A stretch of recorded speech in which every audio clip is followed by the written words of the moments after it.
지금부터 2022년 1월 9일 주일 새벽 예배를 시작하겠습니다. 우리 사도신경으로 신앙을 고백하겠습니다. 전능하사 천지를 만드신 하나님 아버지를 내가 믿사오며 그 외아들 우리 주 예수 그리스도를 믿사오니 이는 성령으로 잉태하사 동정녀 마리아에게 나시고 본디오 빌라도에게 고난을 받으사 십자가에 못 박혀 죽으시고 장사한 지 사흘 만에 죽은 자 가운데서 다시 살아나시며 하늘에 오르사 전능하신 하나님 우편에 앉아 계시다가 저리로서 산자와 죽은 자를 심판하러 오시리라. 성령을 믿사오며 거룩한 공예와 성도가 서로 교통하는 것과 죄를 사하여 주시는 것과 몸이 다시 사는 것과 영원히 사는 것을 믿사옵나이다. 아멘. 찬송가 96장 예수님은 누구신가를 찬양하겠습니다. 찬송가 96장입니다. 예수님은 누구신가 우는 자의 위로와 없는 자의 풍성이며 천한 자의 높음과 잡힌 자의 노임되고 우리 기쁨 되시네. 예수님은 누구신가 약한 자의 강함과 눈먼 자의 빛이시며 병든 자의 고침과 죽은 자의 부활되고 우리 생명 되시네.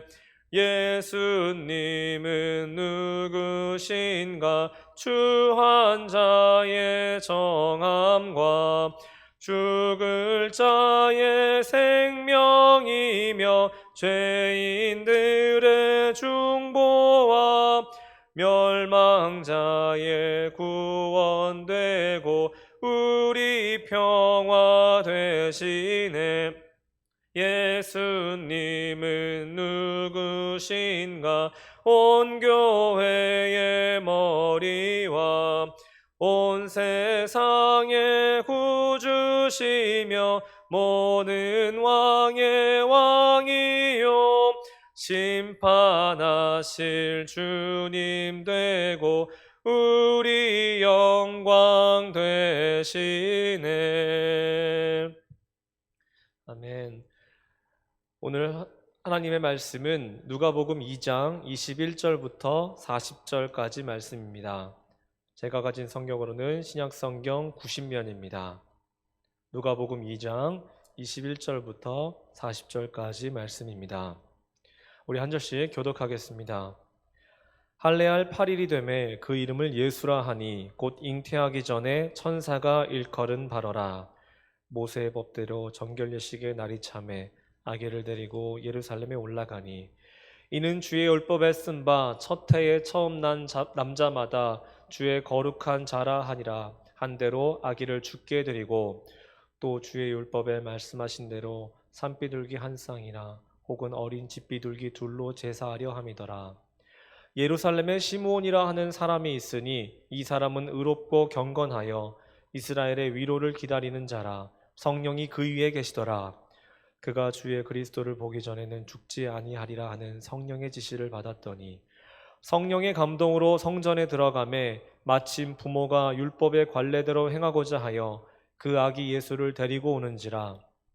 시므온이 아기를 안고 하나님을 찬송하여 이르되 주제여 이제는 말씀하신 대로 종을 평안히 놓아 주시는도다. 내 눈이 주의 구원을 보았사오니 이는 만민 앞에 예비하신 것이요 이방을 비추는 빛이요 주의 백성 이스라엘의 영광이니이다 하니 그의 부모가 그에 대한 말들을 놀랍게 여기더라. 시므온이 그들에게 축복하고 그의 어머니 마리아에게 말하여 이르되 보라 이는 이스라엘 중 많은 사람을 패하거나 흥하게 하며 비방을 받는 표적이 되기 위하여 세움을 받았고 또 칼이 내 마음을 찌르듯 하리니 이는 여러 사람의 마음의 생각을 드러내려 함이니라 하더라. 또 아세질파 바누엘의 딸 안나라 하는 선지자가 있어 나이가 매우 많았더라.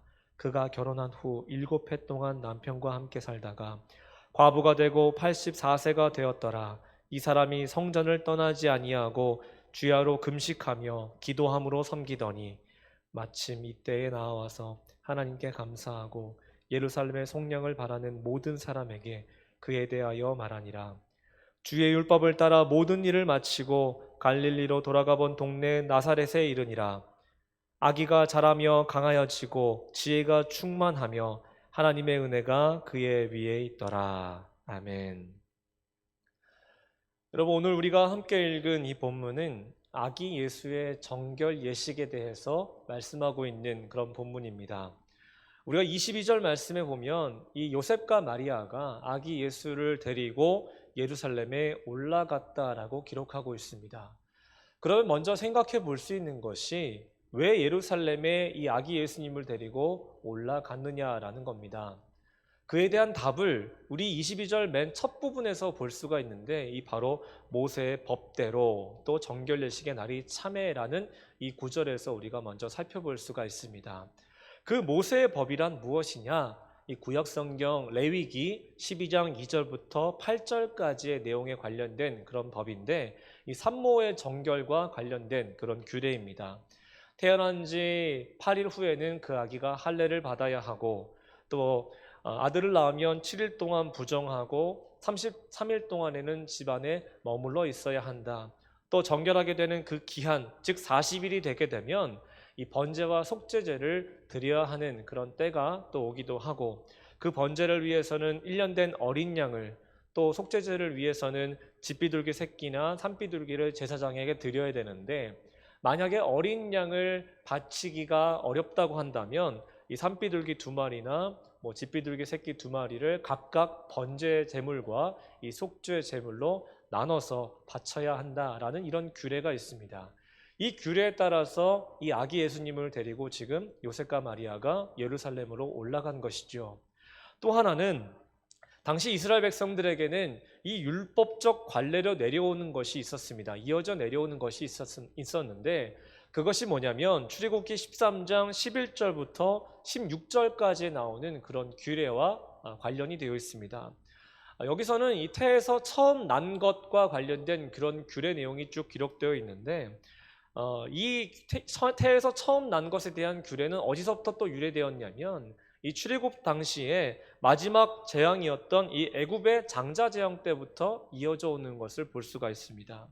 여러분, 하나님께서 애굽의 모든 초태생들과 그리고 애굽의 모든 장자들을 멸하실 때에 히브리 사람들은 무엇을 행했습니까? 이 어린 양의 피를 문설주와 문지방에 바름으로써 그들은 재앙을 면할 수가 있었습니다. 그래서 그 결과 모든 초태생과 장자는 하나님의 것으로 여기고 그리고 거룩하게 구별하여서 바쳐야만 했었던 것이죠. 이렇게 함으로써 그들은요, 무엇을 기억하고 기념해야 했냐면 이 출애굽의 구원을 베푸신 하나님의 은혜, 그것을 기억하면서 하나님께 헌신하고 하나님을 섬기는 그런 어떤 다짐을 하는 그런 날로 쭉 이어져 오고 있었다라는 겁니다.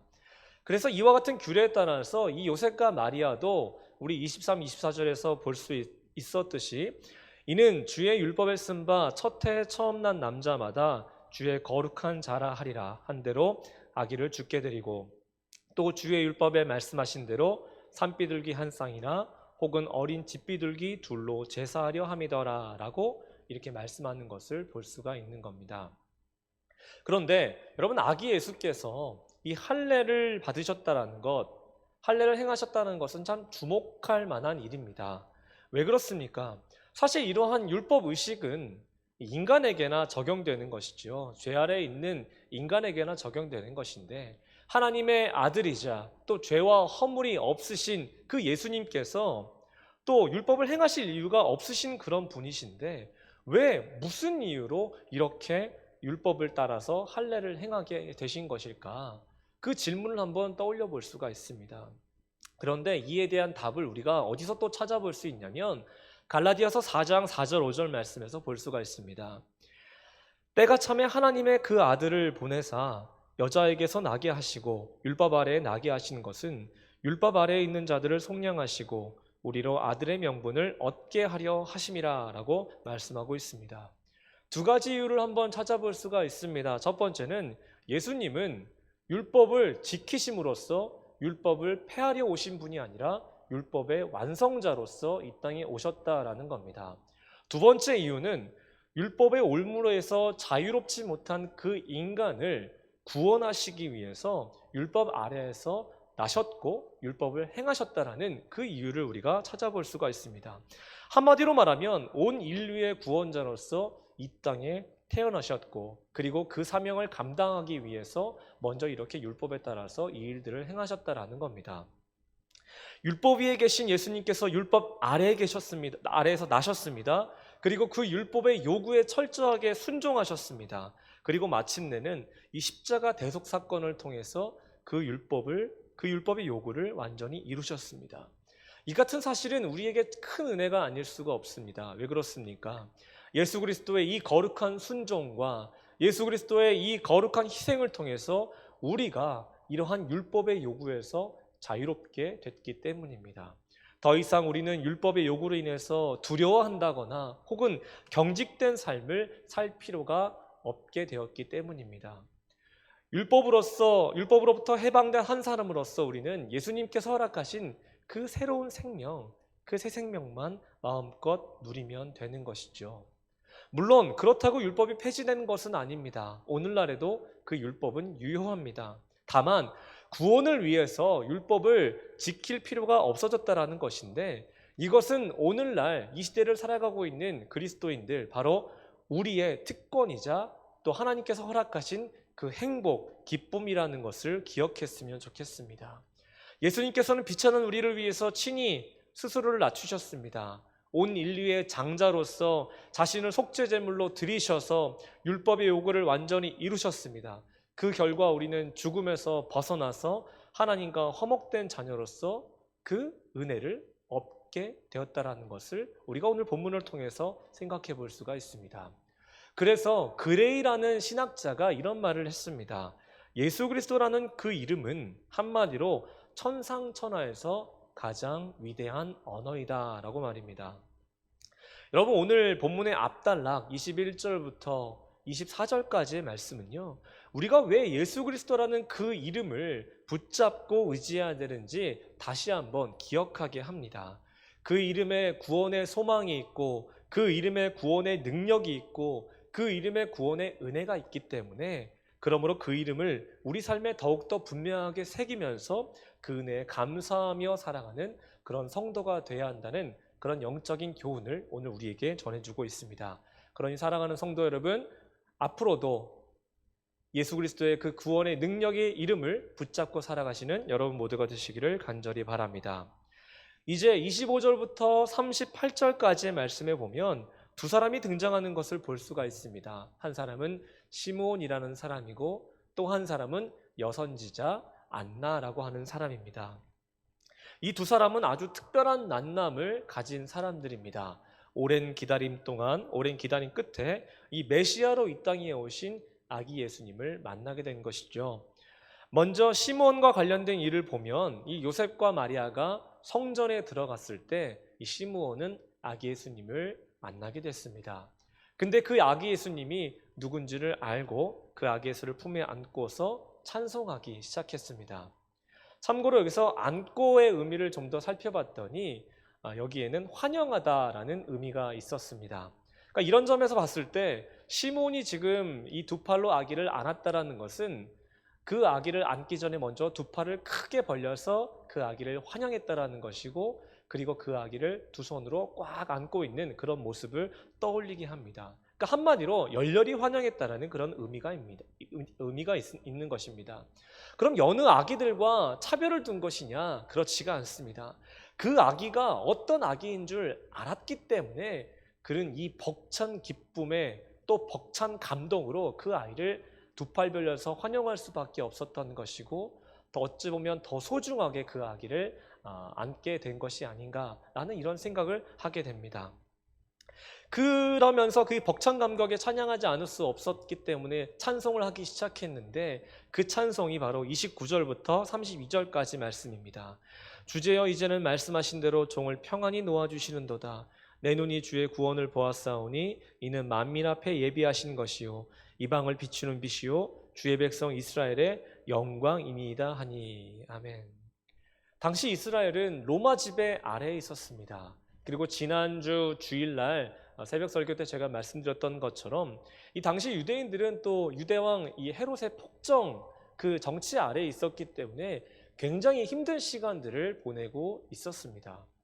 그런 상황 속에서 25절 말씀에서 우리가 이스라엘의 위로를 기다리는 그런 표현을 봤는데, 이 표현에서 우리가 엿볼 수 있듯이 그 당시 유대인들은 이스라엘이 주권을 되찾는 그 해방의 날을 기대하고 있었을 것입니다. 또 고대하고 있었을 것입니다. 이스라엘의 정치적 회복을 기대하는 것은 이 시므온도 예외가 아니었을 겁니다. 그런데 그런 시대적 상황 속에서 이 시므온은 예수님을 만나게 된 것입니다. 그랬으니 얼마나 기뻤을까요? 그러나 시므온은 단지 예수님을 만난 기쁨만 표출하지 않았습니다. 그 기쁨을 넘어서 그 예수님이 바로 메시아라는 사실을 그가 알고 만민의 구주가 되신다라는 것을 찬양하며 선포한 것을 볼 수가 있습니다. 그러면서 예수님께서 이 땅에서 행하실 어떤 사명 그리고 어떤 위상에 대해서 또 예언한 것을 볼 수가 있는데, 그것이 34절과 35절 말씀입니다. 시므온이 그들에게 축복하고 그의 어머니 마리아에게 말하여 이르되, 보라 이는 이스라엘 중 많은 사람을 패하거나 흥하게 하며 비방을 받는 표적이 되기 위하여 세움을 받았고, 35절 또 칼이 내 마음을 찌르듯 하리니 이는 여러 사람의 마음의 생각을 드러내려 함이니라 하더라. 아멘. 34절을 묵상하는데 이런 말씀이 떠올랐습니다. 34절은 인생의 이정표란 바로 예수 그리스도라는 그런 구절입니다. 물론 이것도 저희 묵상 속에서 나타난 그런 구절이지만 여러분 생각해보면 참 그렇지 않습니까? 우리 인생 가운데 가장 확실한 이정표가 되시고 가장 확실한 어떤 방향의 지시를 알려주시는 그런 분이 예수님이 아니면 또 누가 있겠습니까? 바로 34절 말씀을 통해서 우리는 그와 같은 것을 깨닫게 되는데, 더 나아가서 인생의 어떤 이정표뿐만 아니라 우리가 구원을 얻기 위해서는 누구를 바라보고 누구를 따라가야 하며, 또 반대로 누구를 바라보지 않고 따르지 않으면 어떤 길로 나가게 되느냐, 아주 분명하게 가르쳐주는 말씀이 바로 34절과 같은 그런 말씀이라는 겁니다. 근데 시므온은 바로 예수님의 그 사명이 그것임을 알고 어쩌면 많은 사람들에게 이 말씀을 통해서 예수님이 어떤 분인지를 분명하게 선포한 것은 아닐까라는 생각을 할 수 있었습니다. 그리고 이어서 35절 말씀에 보면 이 시므온은 예수님에 대한 것만 예언한 것이 아니라 바로 이 마리아에 대한 예언을 한 것도 우리가 볼 수가 있는데요. 35절 말씀에 보면 이 예수로 인해서 마리아, 모친 마리아가 이 괴로움을 당하게 될 것이라는 그런 예언입니다. 예수께서 고난과 죽음을 당하실 때에 그것을 지켜볼 수밖에 없는 그 마리아의 고통, 그것에 대해서 예언한 겁니다. 근데 실제로 마리아는 그것을 지켜봤죠. 여러분 얼마나 고통스러웠을까요? 감히 상상할 수 없는 그런 정도였을 것입니다. 근데 한편으로는 이런 생각도 해봤습니다. 굳이 아기의 부모에게까지, 이제 태어난 지 얼마 되지 않은 그런 아기의 부모에게까지 이와 같은 예언을 할 필요가 있었을까? 왜 그랬을까? 혹은 왜 그런 예언을 시몬을 통해서 이 마리아에게 하신 것일까? 이렇게 한번 생각해 봤습니다. 근데 여러분 인간적으로는 그렇게 생각할 수 있지만 한번 생각해 보십시오. 사실 마리아 역시 이 고통을 짊어졌기 때문에, 하나님의 뜻을 위한 고통에 마리아 역시 동참했기 때문에 오늘날 우리가 은혜를 얻게 되어 이와 같이 하나님을 예배하며 또 하나님의 이름을 부르짖으며 하나님께 기도하며 하나님께 나아갈 수 있게 된 것 아니겠습니까?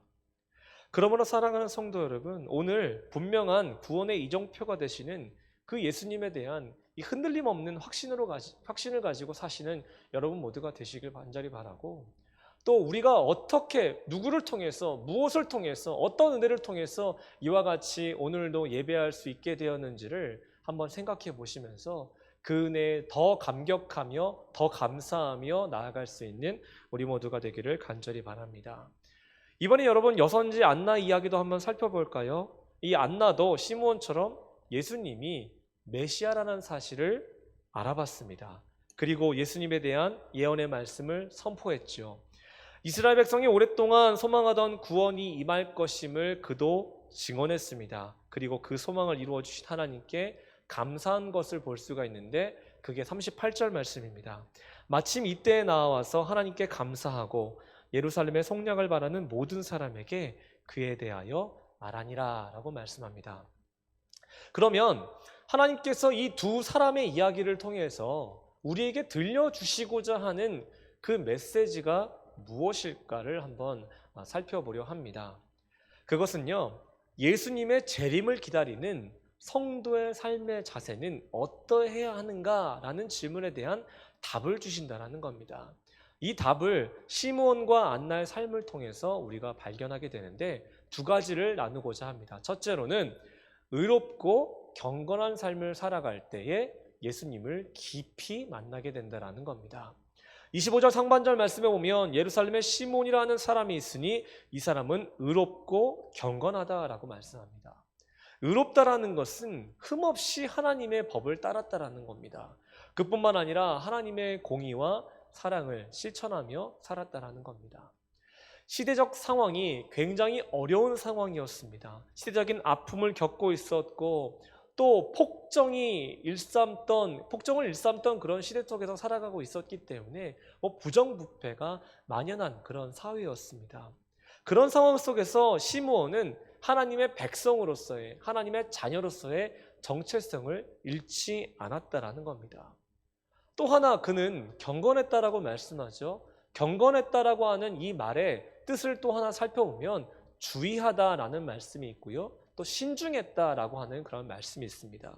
그러니까 하나님의 그 율법의 뜻과 명령들을 지키기 위해서 신중한 삶을 살았다라는 것이고 또 주의했다라는 겁니다. 가볍게 여기지 않았다라는 겁니다. 그것이 자기 삶 가운데 얼마나 중요한 것인지를 그가 깨닫고 그 하나님의 말씀을 삶의 중심으로 또 삶의 원리로 삼고 살아갔다는 그런 이야기가 됩니다.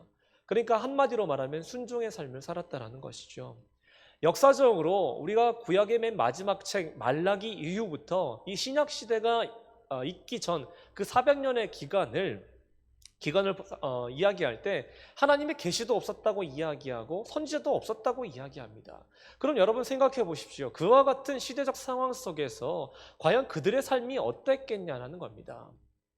하나님의 율법을 마음대로 해석하는 사람이 있었을 것이고 입술로만 하나님을 찬양하고 예배하는 사람들이 가득했을 것이고 그야말로 타락의 시기 아니었겠습니까?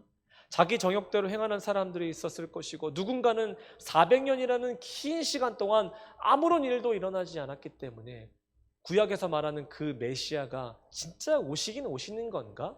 이와 같이 부정하고 부인하는 사람들이 참 많았을 거라는 겁니다. 그런데 그와 같은 상황 속에서 이 사회적 풍조를 따르지 않고 의롭고 경건한 삶을 끝까지 유지하고 있었기 때문에 시므온은 이렇게 아기 예수님을 바로 알아보고 안고 찬양할 수 있는 은혜를 얻을 수 있었다는 겁니다. 안나도 마찬가지죠. 37절 말씀에 오면 이 사람이 성전을 떠나지 아니하고 주야로 금식했다라고 이야기합니다. 금식 또한 마찬가지입니다. 경건 생활의 한 방편 아닙니까? 그만큼 하나님을 섬기는데 전적으로 헌신했다라는 겁니다.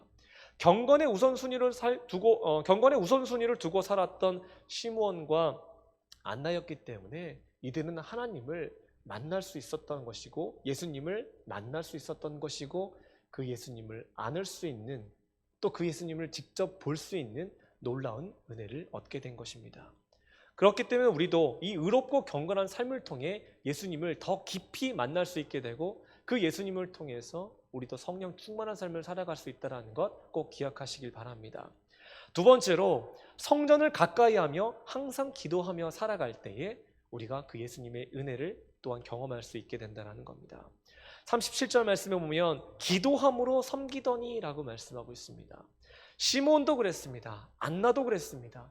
적어도 그들은 노년기의 거의 마지막 시기를 보내고 있었던 사람들이었기 때문에 아무래도 육체적으로는 좀 거동도 불편했을 것이고 눈도 침침했을 것이고 어쩌면 귀도 잘 안 들리는 그런 어떤 육체적 어려움들이 분명 있었을 겁니다. 그러나 그들은요, 이 육신의 어떤 연약함을 이유로 해서 하나님과의 영적 그 교제를 게을리하지 않았던 사람들입니다. 늘 성전에 머물렀고 늘 주야로 기도했고 영적으로 소통했습니다. 매일매일의 삶이 그렇게 하나님과 영적으로 소통하는 삶이었으니 그들의 삶이 어땠습니까? 25절 말씀에 성령이 그 위에 계셨다고 말씀합니다. 무엇입니까? 성령과 동행하는 삶을 살았다라는 겁니다. 늘 그렇게 성령과 동행하는 삶을 살았기 때문에 그들은 이런 육신의 어떤 어려움이 있었음에도 불구하고 또 시대적 상황에 따른 그런 외부적 어려움들이 있었음에도 불구하고 그들의 영혼만큼은 어두워지지 않아서 아기 예수를 보자마자 그가 바로 이스라엘을 구원하실 메시아요, 온 인류를 구원하실 메시아라는 사실을 그들이 분명하게 알고 깨달으면서 그 예수님을 대면하고 하나님을 찬양할 수 있는, 그리고 더 나아가서는 이제는 평안히 눈을 감을 수 있겠구나라고 고백할 수 있는 그와 같은 은혜를 얻을 수 있게 됐다라는 겁니다. 여러분, 예수님께서 처음 오셨을 때 시몬과 안나가 이러한 은혜의 만남을 가질 수가 있게 되었습니다. 그럼 한번 오늘날 우리 시대, 우리에게 한번 적용해 봤을 때에 오늘 우리는 이제 예수 그리스도의 재림을 기다리고 있는 그런 성도들 아니겠습니까? 그럼 여러분, 그 예수 그리스도의 재림을 기다리면서 우리는 어떤 삶의 자세로 예수님을 기다려야 할까요? 그 질문에 대한 답을 오늘 본문에서 우리가 살펴볼 수 있는 것입니다. 사실 우리는 더 기쁘게 주님을 찬양해야 하는 사람들입니다. 더 깊은 소망 가운데로 나아가야 하는 사람들입니다. 왜 그러냐면 예수 그리스도의 초림을 통해서 이미 우리는 대속의 은혜를 받은 사람들입니다. 또 대속의 은혜로 이미 부활과 영생을 약속받은 사람들이죠. 또 성령께서도 이미 우리 안에 내주하셔서 지금까지 동행해 주고 계시기 때문입니다. 이미 은혜를 받을 수 있는 조건을 부족함 없이 갖출 수 있게 하셨기 때문에 재림을 기다리고 있는 우리의 삶의 자세 또한 이와 같아야 한다는 것, 늘 성전에 머물러서 주야로 기도하면서 우리의 삶을 의롭고 경건한 삶으로 계속해서 세워나가야 한다는 이 두 가지, 이 삶의 원리, 이 삶의 어떤 모범을 우리 또한 그대로 삶으로 살아내야 한다는 것을 잊어서는 안 되는 것입니다. 그러므로 사랑하는 성도 여러분, 오늘 시몬과 안나의 삶을 우리의 영적인 삶의 모범으로 삼고 우리 역시 이들처럼 의롭고 경건하며 항상 성전을 가까이 하고 주야로 기도하고 성령 충만한 삶, 성령께서 인도하시는 삶을 살아가면서 주께서 허락하시는 이 벅찬 기쁨과 감동으로 살아갈 수 있는 은혜가 있기를 바라고, 이와 같은 삶을 통해서 올 한 해 우리가 더 예수님과 깊은 교제를 이뤄나갈 수 있는 우리 모두의 삶이 되기를 간절히 바랍니다. 기도하겠습니다. 하나님 아버지, 오늘도 하나님 앞에 나와 이렇게 예배할 수 있게 하심에 참으로 감사를 드립니다. 특별히 시므온과 이 안나의 삶을 통해서 예수 그리스도의 재림을 기다리고 있는 우리의 삶 또한 어떠해야 되는지 가르쳐 주셔서 참으로 감사를 드립니다. 하나님, 살아가면서 우리가 의롭고 경건한 그런 삶을 살아가는 주님의 자녀들 되게 하여 주시고, 하나님, 늘 성전을 가까이 하면서 주야로 금식하고 기도하는 이러한 삶을 통해서 하나님과의 인격적인 교제, 또 예수 그리스도와의 영적인 소통을 늘 이뤄나가는, 그래서 하나님 우리 안에 은혜가 늘 충만한 삶을 살아갈 수 있도록 주님 도와주시옵소서. 아기 예수께서 이 땅에 왜 오셨는지 오늘 말씀을 통해서 다시 한번 기억하게 하여 주시고, 하나님 우리에게 베푸신 그 은혜를 우리가 기억하며 하나님 벅찬 감동과 벅찬 감격으로 주님을 예배하며 나아갈 수 있는 저희들 모두가 되게 하여 주시옵소서. 모든 것 감사드리며 우리 주 예수 그리스도의 이름으로 간절히 기도하오며 우리 주님께서 가르치신 기도로 예배를 마치도록 하겠습니다. 하늘에 계신 우리 아버지여, 이름이 거룩히 여김을 받으시오며 나라가 임하시오며 뜻이 하늘에서 이루어진 것 같이 땅에서도 이루어지이다. 오늘 우리에게 일용할 양식을 주시옵고 우리가 우리에게 죄 지은 자를 사하여 준 것 같이 우리 죄를 사하여 주시옵고 우리를 시험에 들게 하지 마시옵고 다만 악에서 구하시옵소서. 나라와 권세와 영광이 아버지께 영원히 있사옵나이다. 아멘. 오늘은 주일입니다. 예배와 한국교회를 위해서 기도하는 날입니다. 여전히 코로나가 심각하고 또 사회적 거리두기로 인해서 모든 분들이 이 하나님 성전 안에서 예배할 수 있는 그런 환경은 아니지만 우리가 각자 있는 처소에서 하나님을 정말 전심으로 예배하면서 깊은 은혜 자리 가운데 나아가 그 은혜를 충만하게 받게 되는 그런 놀라운 하루하루가 되기를 간절히 바랍니다. 우리 예배와 한국교회를 위해서 그리고 오늘 본문을 기억하면서 우리 주님의 이름을 한번 부르짖고 함께 기도하며 나아갑니다. 주여, 하나님 아버지 감사합니다. 하나님 아버지 감사합니다. 하나님 오늘도 우리에게 거룩한 아버지 나를 허락하여 주시고 하나님 아버지 하나님의 은혜 안에서 우리가 하나님께 예배하며 기도하며 말씀 나누며 나아갈 수 있도록 주님 도와주시니 참으로 감사를 드립니다. 하나님 역사하심을 통해서 하나님 아버지 역사하심을 통해서 하나님의 인도하심을 통해서 하나님 아버지 우리가 아버지 어떤 삶을 살아가야 하는지 아버지 하나님 우리 삶 가운데 하나님의 놀라우신 은혜가 얼마나 크게 임했는지를 한번 바라보면서 우리가 특별히 예수 그리스도의 재림을 기다리는 사람으로서 우리가 앞으로 어떤 삶으로 나아가야 하는지 아버지 알게 하시고 깨닫게 하여 주시고 하나님 깨닫는 것에서 그치는 것이 아니라 그 삶을 실제로 살아내는 아버지 저희들 모두가 될 수 있도록 주님 아버지 인도하여 주시옵소서. 하나님 의롭고 경건하며 아버지 늘 주여로 하나님께 기도하며 나아갈 수 있는 저희들 삶이 될 수 있도록 주님 도와주셔서 아버지 하나님 우리가 하나님으로 말미암아 더욱더 크신 능력 가운데 아버지께서 인도하여 주실 줄 간절히 믿습니다. 주여 주여 역사하여 주시옵소서.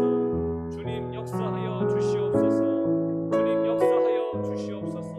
하나님의 은혜를 우리가 구하며 나아가오니 하나님의 은총을 우리가 구하며 나아가오니 주여 인도하여 주시고 함께하여 주시고 주님 우리가 그렇게 하나님을 바라보며 나아갈 수 있도록 주님 도와주시옵소서.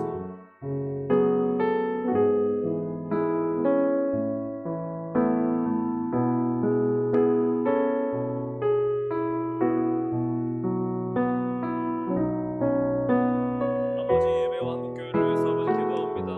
하나님 아버지 참 어려운 환경 가운데 있습니다. 아버지 하나님 이 환경이 언제까지 지속될지 아무도 알지 못하기 때문에 참 답답하고 아버지 이런 상황 속에 놓여 있는 이러한 상황 속에서 하나님 우리가 그래도 하나님을 예배하며 나아갈 수 있도록 주님 도와주시고 이 환경이 아버지 하나님 우리가 굴하지 아니하고 아버지 예배하는 데 있어서 더욱더 전심으로 나아갈 수 있는 우리의 삶이 될 수 있도록 주여 인도하여 주시옵소서. 하나님 아버지 역사하여 주시옵소서. 하나님 아버지 역사하여 주시옵소서. 아버지 하나님 역사하여 주시옵소서. 하나님 도와주시고 하나님 아버지 함께하여 주시고 아버지 도와주시고 아버지 나아갈 수 있도록 주님 도와주시옵소서. 하나님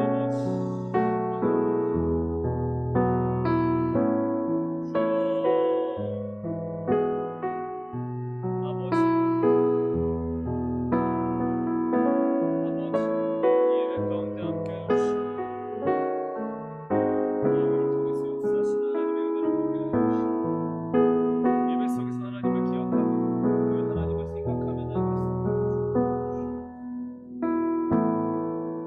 하나님을 생각함이 은혜요. 하나님을 생각함이